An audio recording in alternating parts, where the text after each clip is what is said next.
কাৰ বাবে উজনিত মহাপ্ৰলয়?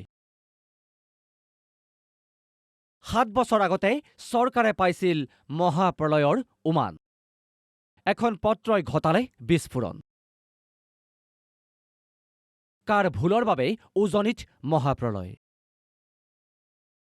মন্ত্ৰীসভা গঠন কৰিয়েই দপ্তৰ বিতৰণ কৰাৰ আগতে মন্ত্ৰীসকলক জিলাই জিলাই বানপানী প্ৰতিৰোধৰ দায়িত্ব দিছিল মুখ্যমন্ত্ৰী হিমন্ত বিশ্ব শৰ্মাই।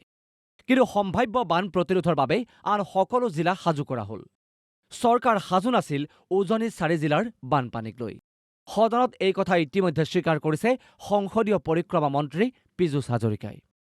আনকি কিয় চৰকাৰ সাজু নাছিল তাকো সদনত বিবৃতি দিছিল মন্ত্ৰী পীযুষ হাজৰিকাই। নাজিৰা সমষ্টি, মাহমৰা সমষ্টি, চৰাইদেউ সমষ্টি, তিতাবৰ সমষ্টি, এইবিলাক সমষ্টিত কেতিয়াও বানপানী দেখাই নাছিলোঁ।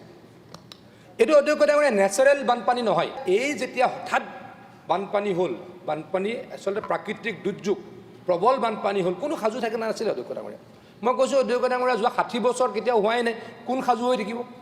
নেচাৰেলি ইমান বানপানী তাত নহয়, কোন সাজু হৈ থাকিব?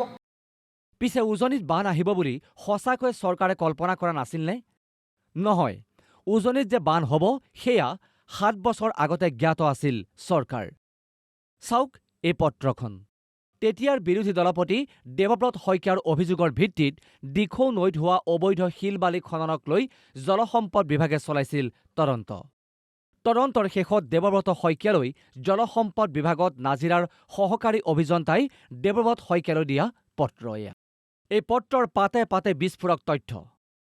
দিখৌত অবৈধ খননৰ কথা স্বীকাৰ। আনকি এই খননে যে ভৱিষ্যতে উজনিত মহাপ্ৰলয় আনিব তাকো জলসম্পদ বিভাগে সকীয়াই দিছিল। কিন্তু জলসম্পদ বিভাগৰ তথ্যক গুৰুত্বই নিদিলে বন বিভাগে। চলি থাকিল দিখৌৰ বুকুত অবৈধ খনন। বন বিষয়াৰে মিলি বন মাফিয়াৰ চিণ্ডিকেট। আৰু ইয়াৰ পৰিণাম আজি ভুগিছে উজনিৰ 4 জিলাৰ জনতাই। পিছে কোন বন বিষয়া জড়িত আছিল চিণ্ডিকেট মাফিয়াৰ লগত? উল্লেখ্য যে সেই সময়ত মুখ্য বন সংৰক্ষকৰ দায়িত্বত আছিল MK যাদৱ। সেইজনেই বিতৰ্কিত MK যাদৱ আজিৰ বিশেষ মুখ্য বন সংৰক্ষক। যদিহে সেই সময়তে MK যাদৱে চিণ্ডিকেট চক্ৰৰ বিৰুদ্ধে ব্যৱস্থা লৈ দিখৌৰ খনন বন্ধ কৰিলেহেঁতেন তেন্তে হয়তো আজিৰ এই অৱস্থা নহলহেঁতেন উজনিৰ 4 জিলাৰ জনতাৰ। বন বিভাগ বা দিছপুৰে নুবুজিলেও বুজি পাইছে 4 জিলাৰ জনতাই। সেয়ে সোমবাৰে এগৰাকী বানাক্ৰান্ত মহিলাই কান্দি কান্দি মুখ্যমন্ত্ৰীক কৰিলে আবেদন। দিখৌ নৈৰ অবৈধ খননে আমাক শেষ কৰিলে। মামা, দিখৌৰ খনন চিণ্ডিকেট বন্ধ কৰক।